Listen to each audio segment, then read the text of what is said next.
On my desk, I have a box of keepsakes, a wooden one sanded softly along the grain.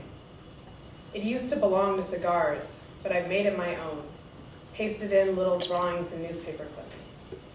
On the inside, words say, flying through the air like nobody's business.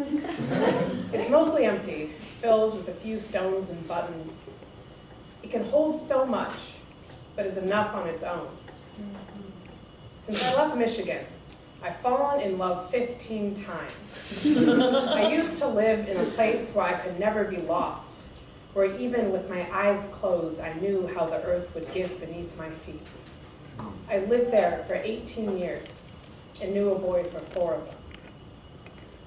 Going home will always be going back to somewhere he lived. He is every street corner, the bed of soft needles beneath backyard tree, the underbelly of my middle school, a left turn on the road that runs through town. Every peripheral face, every knock at the door. He left a year before I did, so I grieved, wrapped myself in black, painted the whole town memorial. I couldn't be where we had been without getting tugged backwards, always finding him, knotted into my everything, always whispering, even from afar, which way I should go, who I should be, calling my rooted heart foolish. I don't want to say I left because I thought it was the only way to detach, untangle myself from him. I left for 100 reasons, but this is the one that matters. I had to leave so I could hold my life in my hands, see it before me, and never worry that it was anyone's but mine. If I laid out all my capillaries, I'd stretch for miles.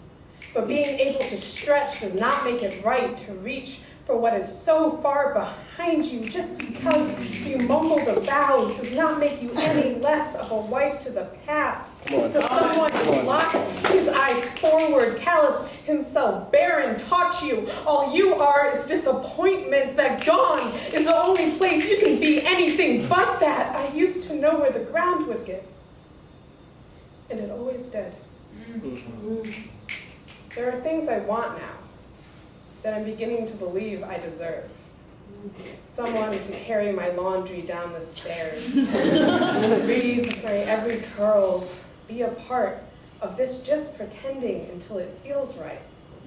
But I'm still sleeping with my back against the wall, forcing my emotions into 1,000-mile commutes, sitting here sad on the other side of running away.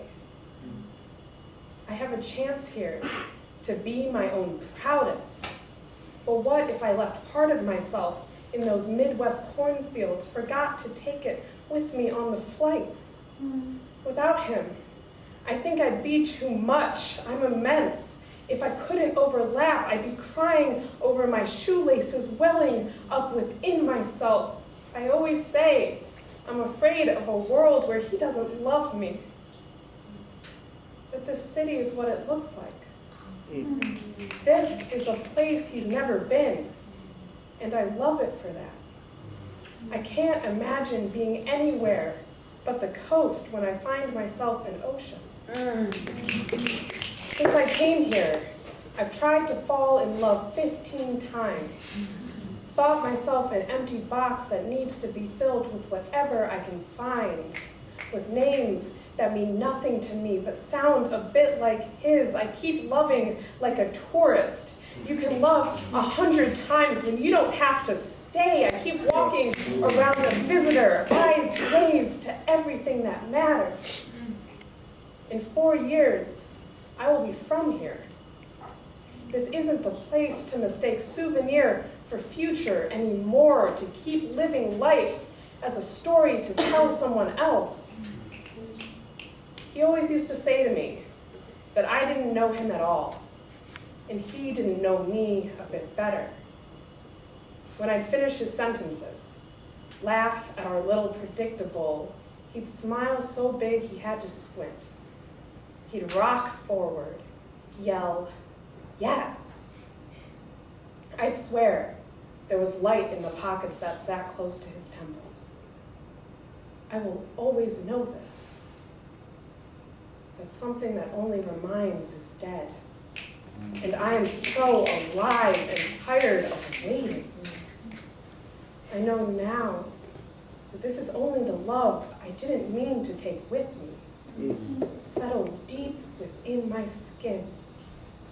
An old tattoo, a bedtime story, that will always mean something, that will always ache, that will always be a part of home.